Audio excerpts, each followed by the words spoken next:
역시 이 커피 한 잔을 또 준비해 봤습니다. 여기 이제 마장호수 그 앞에 저 보이는 건물이 제가 운영하는 건물입니다.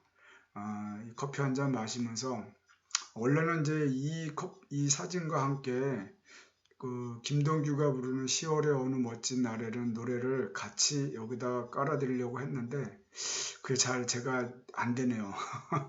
그러니까 여러분이 한번 이 커피 사진을 생각하면서 또 그 음악을 한번 생각해보면서 10월이 가기 전에 한번 그 음악도 한번 들으면서 진행했으면 좋겠습니다. 본격적으로 수업을 들어가기 전에 지난주에 우리는 중개사무소의 등록에 대해서 배웠습니다. 2주에 걸쳐서 이 부분을 우리가 했는데 중개사무소 등록에 대해서는 상당히 중요하다고 제가 말씀드렸습니다. 그 중에서 뭐가 중요하냐? 중개사무소를 등록할 때 어디다 누가 등록하느냐? 그리고 그 기준은 뭐냐? 그리고 그 절차가 어떻게 되느냐? 그리고 결격 사유자가 있는데 그러니까 중개사무소를 개설 등록을 하고자 할 때 어떤 사람들은 개설 등록을 할 수 없는 그런 결격 사유자가 있는데 그런 사람들은 어떤 사람이냐 이런 것들을 우리가 지난주 수업을 통해서 그동안 했습니다. 이 중에서 지금 말씀드린 어디다가 누가 등록을 하느냐, 그 기준이 무엇이냐, 그리고 그 절차는 어떻게 되느냐, 그리고 결격 사유자는 누구냐, 이거는 매우 중요한 부분이기 때문에 여러분 이 내용은 꼭 잘 기억하시고 공인중개사를 준비하는 친구라든지 또 이제 다음 주면 우리가 중간고사입니다. 중간고사에도 이 관련돼서 시험 문제가 나오니까 평소에 꼭 준비를 해주시기 바랍니다. 오늘 이제 수업은 중개, 여러분 교재 기준으로 93페이지입니다. 93페이지 보면 제3주 중개 업무 이렇게 나와 있습니다. 여기에는 이제 뭐 여러 가지 수업 목표에 보면은 1부터 9번까지에 대해 쭉 나와 있습니다. 그리고 법령 기준으로 보시면 13조입니다. 여러분 중개업법 그거 다 펼쳐보고 계시리라 보고 중개업법 13조 보면 중개사무소의 설치 기준 여기서부터 우리가 이제 진행이 되는 겁니다. 그래서 오늘은 이 중개사무소에 대한 부분과 또 중개 업무의 영역 이 부분에 대해서 집중적으로 보는데 지난주까지 수업을 여러분이 잘 소화하고 쫓아오셨다면 이후부터의 수업은 되게 좀 편하게 들을 수 있을 것 같아요. 아마 여러분이 수업을 들어도 쉽게 이해하시리라 좀 믿습니다. 그리고 어려운 부분은 없지만 그렇다고 중요하지 않다는 건 아닙니다. 오늘 이 중개사무소에 대한 부분 여기 이제 커다랗게 내용을 보면은 중개사무소에 대한 그 설치 기준이 있고 이중사무소 금지, 법인의 분사무소, 또 공동사무소, 그리고 중개사무소의 이전 이 사무소와 관련된 모든 거를 이번 시간을 통해서 같이 우리가 수업을 합니다. 그래서 이제 중개사무소의 등록에 대한 거를 우리가 공부를 했는데 그러면 이제 조금 더 포커스를 줄여서 이 중개사무소에 대해서 법에서 얘기하고 있는 기준이 뭔지 어떤 내용을 기준을 잡고 있는지 요걸 보는 겁니다. 그래서 중개사무소의 설치 기준이 어떻게 돼 있는지 그리고 중개사무소에 대해서 이중사무소를 금지하고 있는데 이게 무슨 내용인지 법인에 대해서는 분사무소를 설치할 수 있는데 이게 무슨 내용인지 그리고 공동사무소를 할 수 있게끔 돼 있습니다. 그럼 이 내용이 무엇인지 그리고 물론 중개사무소의 이전에 대한 부분이 있는데 이건 원래 뒤에 있지만 중개사무소를 다루면서 같이 한꺼번에 하고 오늘 기본적으로 어느 정도 한 다음에 다시 한번 듣고 나올 때 또 한번 하겠습니다. 그래서 중개사무소에 대해서 여러분이 꼭 기억하실 거 설치 기준이 뭔지 그 다음에 이중사무소 등의 금지가 있는데 이게 무슨 내용인지 그리고 법인의 분사무소를 설치할 수 있는데 이건 어떻게 하는지 그리고 공동사무소를 설치할 수 있다는데 그게 무슨 말인지 이 부분 거기다가 추가적으로 중개사무소를 이전할 때는 어떤 절차를 밟아야 하는지 요것까지만 보시면 중개업법에서 얘기하는 중개사무소에 대한 부분은 모든 것이 끝나는 겁니다. 그래서 지난주까지는 중개사무소의 등록에 대해서 배웠어요. 그래서 어디다 누가 등록하느냐, 중개사무소를 등록할 때는 이 등록에 대해서는 그 기준이 뭐고 또 절차는 어떻게 되느냐, 그리고 중개사무소에 개설 등록을 할 때 결격 사유자가 무엇냐를 배웠는데, 오늘은 이제 뭐냐면 그 중개사무소에 대해서 조금 포커스를 줄여서 중개사무소에 대해서 그 설치 기준이 뭐냐, 그리고 이중사무소 등의 사무소를 금지하고 있는데 그 내용이 뭐냐, 법인은 분사무소를 설치하게끔 할 수 있다 그랬는데 그 내용이 뭔지, 그리고 공동사무소를 설치할 수 있다 그랬는데 그 공동사무소의 개념이 뭔지, 그리고 중개사무소 이전에 대한 내용이 있는데 그게 무엇인지, 이 내용을 보겠습니다. 그래서 이거를 하나하나 순차적으로 보겠습니다. 먼저 중개사무소의 설치입니다. 그래서 여기 보면 여러분 교재는 95페이지를 기준으로 보십니다. 그래서 법조항은 13조입니다. 여러분 법전에 보면 13조 중개사무소 설치 기준. 그래서 일단은 제가 여기다가 중개사무소 설치 기준 13조를 올려놨습니다. 이 법령을 그대로 읽어보시면, 개업공인중개사는 그 등록관청의 관할 구역 안에 중개사무소를 두되 한 개의 중개사무소를 둘 수 있다, 이렇게 되어 있습니다. 그리고 개업공인중개사는 천막 그 밖에 이동이 용이한 임시중개시설물을 설치해서는 아니 된다 라고 되어 있고, 1항의 규정에 불구하고 법인인 개업공인중개사는 대통령이 정하는 기준과 절차에 따라 등록관청에 신고하고 그 관할구역 외의 지역에 분사무소를 둘 수 있다, 이렇게 되어 있습니다. 13조 얘기를 들으면 보면 중개사무소를 두되 한 개의 중개사무소만을 둘 수 있다는 것, 이중사무소를 절대 할 수 없다 하는 얘기고, 이동이 용이한 임시중개사무실들도 설치하면 안 된다는 얘기를 하고 있고, 그러나 법인인 개업공인중개사는 그 관할구역, 그러니까 법인이 있는 그 관할구역 외의 지역에 분사무소를 둘 수 있다, 이렇게 되어 있습니다.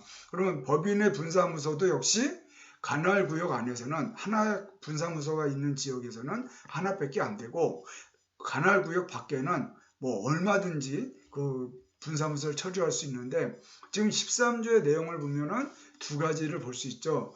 이중사무소 금지에 대한 부분과 그러니까 또 분사무소에 대한 부분을 얘기를 하고 있어요. 그리고 이제 중개사무소에 대한 요건들을 얘기하고 있는데, 요걸 이제 하나하나 보겠습니다.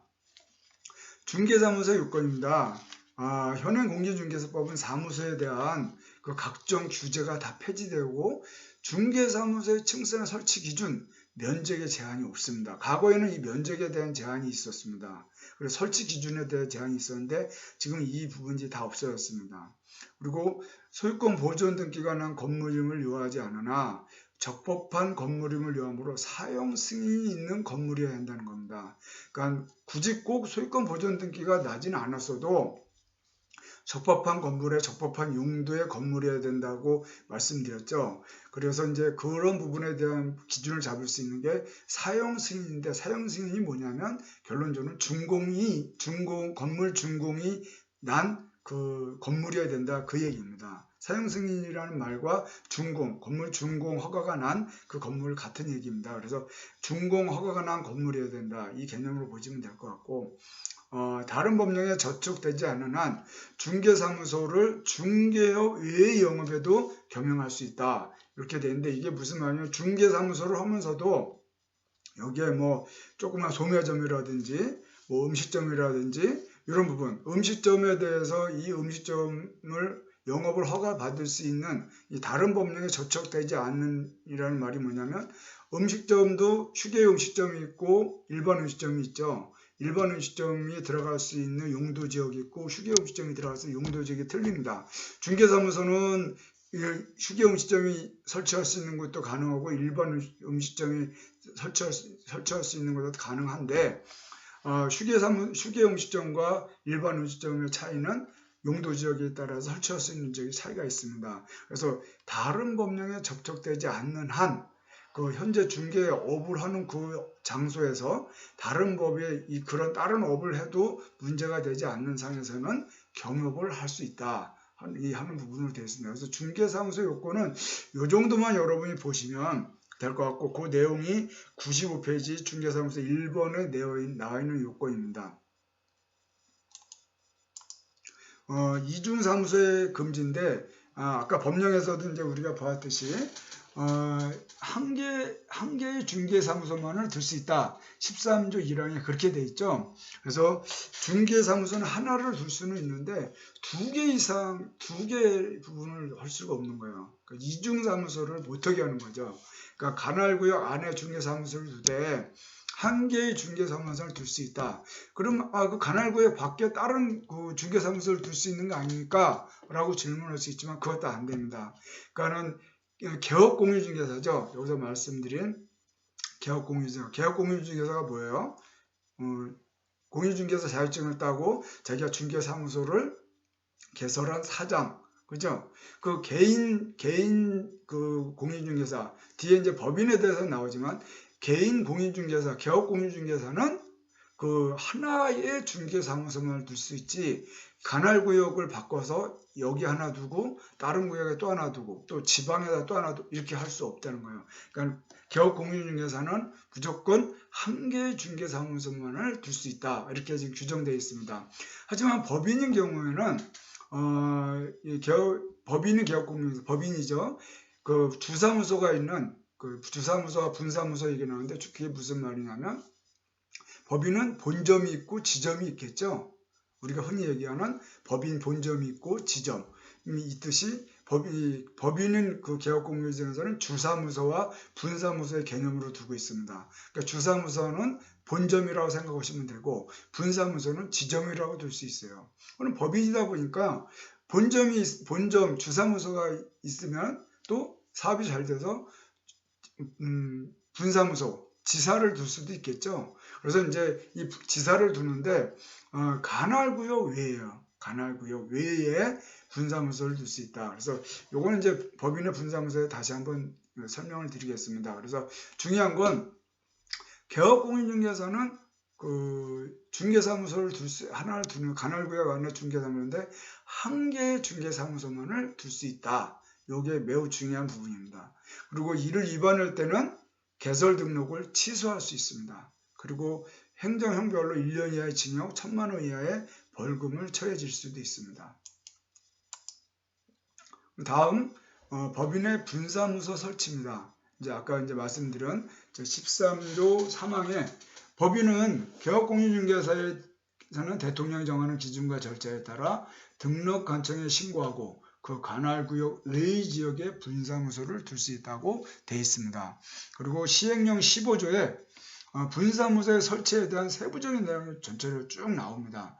여러분 이거 법령 저하고 수업을 할 때 교재와 법령 그리고 이 영상을 같이 이렇게 하면서 공부하시면 그게 가장 효율적인 공부입니다. 저도 지금 이 강의를 진행하는 과정에서 그 제 테이블에는 법령집과 교재와 지금 이 PPT 자료를 여기 앞에 놓고 지금 하고 있는 거예요. 그러니까 여러분도 그와 같은 속에서 이 공부를 하셔야 교육에 대한 효과가 더 높습니다. 그래서 분사무소의 그 시행령 15조를 보면 그 내용이 전체적으로 쭉 나와 있는데 그 내용에 대한 부분이 지금 이제 이 부분을 설명하고 있는 것입니다.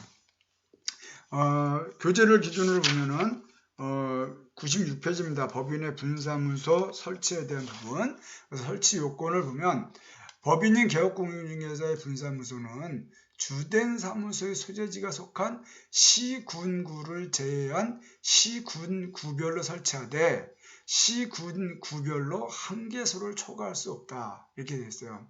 그러니까 법인의 분사무소는 이제 본점과 지사 이제 이 부분처럼 주사무소가 있고 분사무소가 있는데 이 얘기는 주된 사무소가 섞여 있는 시군구, 쉽게 해서 주된 사무소를 종로구에 이제 뒀어요. 그러면 이제 그 법인에 대한 개설 등록을 종로구청에 가가지고 개설 등록 신청을 해서 등록을 받았겠죠. 그래서 주된 사무소가 본점이 그러니까 종로구에 있습니다. 그럼 분사무소를 설치할 수 있는데 종로구에는 분사무소를 설치할 수가 없습니다.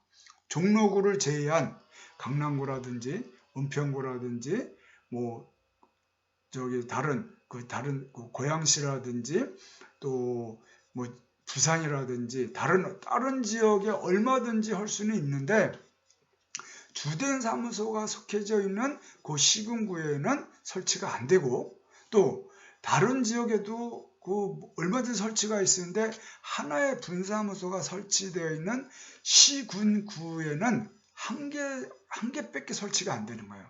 만약에 종로구가 주된 사무소입니다. 종로구에는 분사무소를 설치할 수 없겠죠. 근데 강남구에 설치했어요. 강남구에도 이제 분사무소를 하나 설치했어. 근데 강남구가 요즘에 장사가 잘 돼. 그래서 여기다 하나 더 설치하고 싶다. 그건 안 된다는 겁니다. 차라리 강남구 말고 강남구 옆에 서초구라든지 송파구라든지 이런 쪽에다가 설치하는 건 되는데 그러니까 시군구가 틀린 관할구역이 틀린 다른 쪽에 설치하는 거는 가능하지만 동일한 시군구에는 한 개밖에 설치할 수 없다. 이 내용입니다. 이거 매우 중요한 내용입니다. 그래서 이 내용을 잘 이해하시기 바랍니다. 이해하는데 그렇게 어려움이 있는 건 아니라 생각이 드는데 다시 한번 설명드리면 본점이 있는 주된 사무소가 있는 그 시군구에는 분사무소를 설치할 수 없고 시군구별 다른 그 시군구에 분사무소를 하나씩은 설치할 수 있는데 그 동일한 시군구의 분사무소는 하나밖에 설치할 수 없다. 이 부분으로 되어 있습니다. 그리고 중개법인의 분사무소는 공인중개사를 책임자로 꼭 둬야 합니다. 하지만 다른 법률의 규정, 지난번에 우리가 얘기했듯이 뭐 농협이라든지 또 신탁회사라든지 이런 다른 법률에 따라서 중개업을 할 수 있는 법인인 경우에는 그 분사무소의 경우에 그 책임자가 공인중개사를 요하지는 않습니다. 하지만 중개법인의 분사무소는 공인중개사를 꼭 책임자로 두어야 합니다. 이런 분사무소의 설치 절차는 어떻게 되냐? 우리가 이제 중개사무소에 대한 그 등록 절차를 공부했죠. 뭐 내가 가서 신청을 하면 7일 이내 서면으로 통지를 해주고 또 통지를 받고 나면은 이 사람은 뭘 해야 돼요? 보증에 관련된 서류를 가지고 공무원한테 가면은 그 공무원은 그 보증과 관련된 서류 보고 즉시 등록증을 교부하는 이런 부분에 대해서 그리고 그 등록증을 교부받고 30일 이내, 3개월 이내 그 영업을 해야 하는 이런 부분에 대해서 등록 절차를 봤습니다. 그러면 법인의 분사무소 설치 같은 경우는 우리가 등록을 할 때 개인이나 개업공인중개사나 법인에 대해서 사무소를 등록을 할 때는 어디다 한다 그랬어요. 내가 설치하고자 하는 그 지역을 관할하는 사무소를 설치하고자 하는 그 지역을 관할하는 시군구에다가 가서 설치한다 그랬습니다. 등록 신청을 한다 그랬어요. 그럼 분사무소인 경우는 어떻게 하겠습니까? 분사무소가 뭐예요? 주사무소가 있고 분사무소가 있는 거죠. 만약에 아까 말씀드렸어요. 종로구가 주사무소입니다. 분사무소를 강남구에 설치하고 싶어요. 그러면 여러분이 봤을 때 분사무소를 설치할 때 등록 신청을 어디다 해야 됩니까?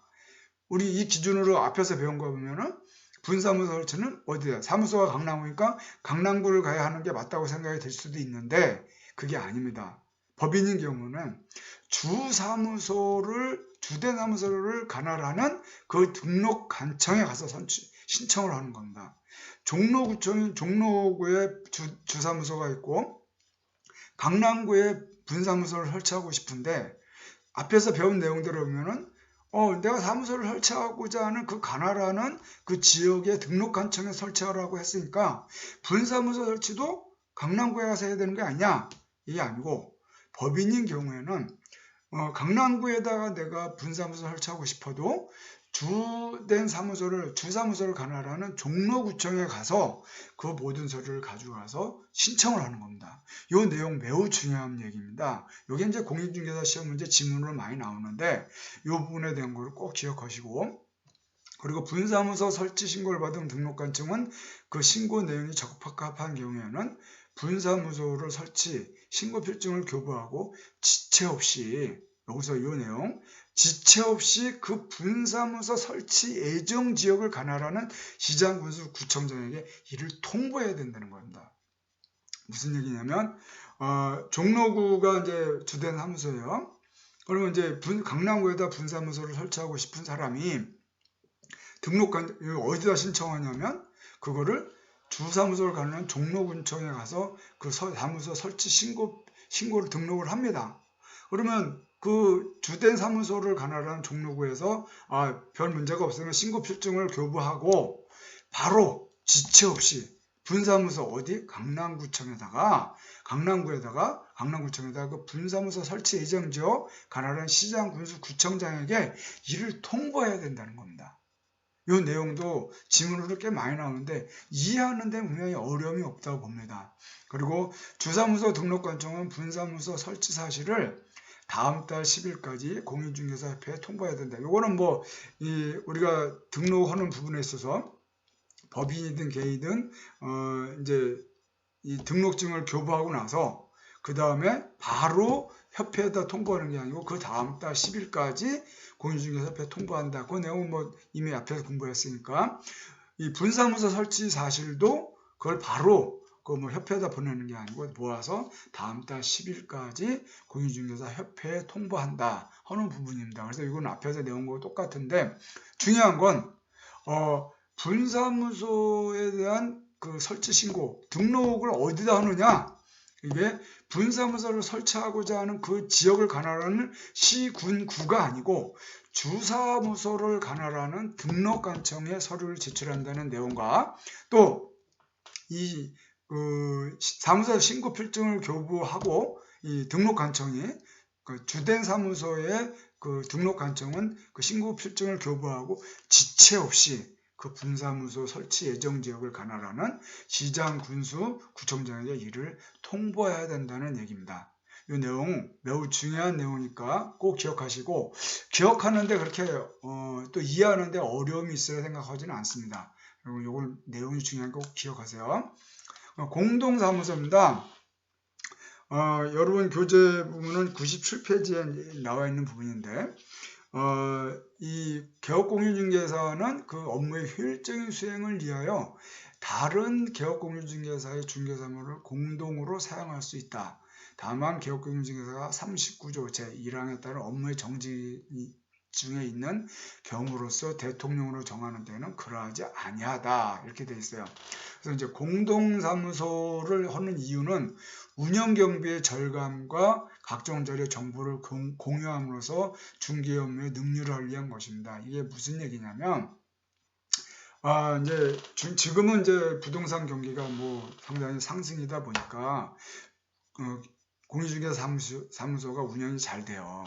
근데 이제 뭐 IMF라든지 리먼브러 사태처럼 부동산 경기가 안 좋아서 사무실 운영이 잘 안 되고 이럴 때 하나의 사무실을 운영하는 게 너무 비용이 많이 들어요. 고정비가 있다 보니까. 그러니까 이런 경우에 그 비용을 줄이기 위해서 하나의 중개 사무실을 놓고 여러 공인중개사들이 개별적으로 와서 그 사무실을 같이 공유를 하면서 중개업을 같이 할 수 있어요. 부분이. 그래서 그렇게 되면 고정비에 대한 운영경비 절감도 되고 또 같이 여럿이 있다 보니까 서로 자료와 정보를 공유함으로써 중개 업무의 능률화를 위한 부분으로 공동사무소를 할 수 있게끔 이런 부분을 법으로 만들어 놨습니다. 그래서 이제 이 일반적으로 보면은 긍정적인 부분으로 봐서는 뭐 비용도 절감이 되고 또 서로 정보를 공유하는 부분으로 있지만 어떻게 보면은 A, B, C 세 사람이 사무실을 운영한다. 사무실이 지금 뭐 책상 하나씩 갖다 놓고 사무실을 운영하더라도 A, B, C는 다 각자 독립적인 성격을 가진 그런 내용입니다. 그래서 A가 여기서 뭐 그 중개업을 했다 그러더라도 그거를 뭐 세 명에서 공동으로 분담한다, 뭐 나눠서 이익을 분배한다든지 이럴 의무는 없고 A가 계약을 했으면 A 독립적인 그 수익이 되는 거지 뭐 B와 C와 같이 공동으로 나누는 그건 아니에요. 운영 경비만 공동으로 이제 서로 공유하고 나머지 부분에 대한 독립적인 모습으로 사무실을 운영하는 거, 이게 이제 공동사무소에 대한 목적입니다. 그래서 요거는 이제 운영이 어려운 상황에 대해서 그런 부분이 있을 때 서로 좋게 하는 부분 차원에서 얘기를 한 건데, 단 요게 이제 제한이 있습니다. 업무정지 기간 중에 있는 개업공인중개사가 다른 개업공인중개사의 중개사무소에 공동사용을 승낙서를 주는 방법, 이건 안 돼요. 현재 개업공인중개사가 사업을 하다가 업무정지 기간 중에 있어요. 그러니까 자기는 지금 할 수가 없어. 근데 자기가 할 수 없으니까 다른 사람에게 이 공동사용에 대한 승낙서를 줘서 그 사람이 내 사무소에 와서 중개업을 하게 해. 그건 안 된다는 거예요. 그거는 잘못 이용이 되면 본인은 업무정지기간 중개업을 못해도 다른 사람이 와서 이 중개업을 함으로써 자기도 같이 일할 수 있는 모습이 되기 때문에 이거는 공동사무소의 주된 취지하고 안 맞아서 이런 부분을 제한을 하고 있다는 거. 그리고 업무정지기간 중에 있는 개업공인중개사가 다른 개업공인중개사의 중개사무소를 공동사용해요. 중개사무 이전 신고를 하는 경우. 이 얘기는 뭐예요? 현재 업무정지 기간 중에 있는 사람이 놀고 있으니까 이제 그 사무소에서는 할 수가 없으니까 다른 개업공인중개 중개사무소에 들어가서 그 공동사무소를 쓰겠다 해서 글로 사무소를 이전 신고하는 거, 이것도 역시 안 된다는 겁니다. 그 사람이 업무 정지를 받으면 그 업무 정지를 받은 그 사무소도 사용이 안 되고 그 업무 정지를 받은 개업공인중개사는 사무소를 이전해도 중개업을 그 업무 정지 기간에 할 수 없다는 얘기고, 그 업무 정지에 대한 부분 속에서는 공동사무소를 이 부분을 못하게끔 그래야만이 공동사무소에 대한 최초 만든 기준을 적접하게 갈 수 있다는 그런 부분을 볼 수 있습니다. 그래서 공동사무소 설치 방법은 공동으로 사용하자 하는 개업공인중개사는 중개사무소의 개설 등록 또는 중개사무소의 이전 신고를 하는 때 그 중개사무소를 사용하는 권리가 있는 다른 개업공인중개사 승낙서를 첨부해야 된다는 얘기. 그리고 이 승낙서만 첨부해가지고 내가 이렇게 이전하겠다 하면 사실 이렇게 별 문제 없이 이 부분을 할 수 있습니다. 그리고 공동사무소의 특징인데 여기 이제 보시면 여러분 교재 98페이지입니다.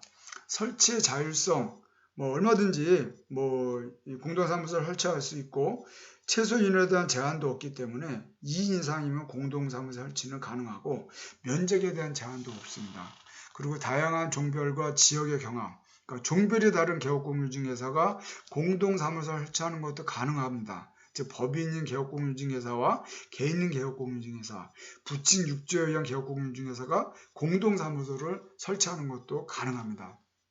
그리고 지역이 다른 개업공인중개사가 공동사무소 설치하는 것도 가능합니다. 예를 들어서 종로구의 개업공인중개사와 고양시 일산구의 중개법인이 송파구에 있는 공동사무소를 설치할 수도 있습니다. 이런 부분에 대해서 다양한 부분으로 이 종별과 지역의 결합이 가능한 부분이고 상호의 독립성이에요. 개업공인중개사는 각자의 개설 등록을 해야 하고 반드시 공동사무소라는 명칭을 사용하는 것도 아닙니다. 그리고 운영과 책임의 독립성, 각각의 개업공인중개사는 독립하여 중개 업무를 수행하는 것이지 같이 공동으로 이 운영을 하고 책임을 같이 하는 그런 부분이 아닙니다. 이런 부분에 대해서 공동사무소 의무를 위반한 경우에는 입법 또는 명령이나 처분에 의한 경우 등록과정 6월의 범위 내에서 업무정지를 명할 수 있다. 이렇게 돼 있고 이 경우 통상정지고 업무정지 기간은 1월입니다. 일단 이렇게 보면은 지금 이제 사무소에 대해서 사무소 기준이 뭔지, 그리고 이중사무소 금지, 그리고 분사무소, 법인의 분사무소, 공동사무소까지에 대한 수업을 했는데 이제 여기에는 사실은 이 교재에는 사무소 이전은 121페이지에 나옵니다. 그 사무소 이전에 대한 것까지 한번 같이 하면서 계속적으로 이 사무소에 대한 거를 모든 거를 마무리하겠습니다. 다음 시간에 그럼 다시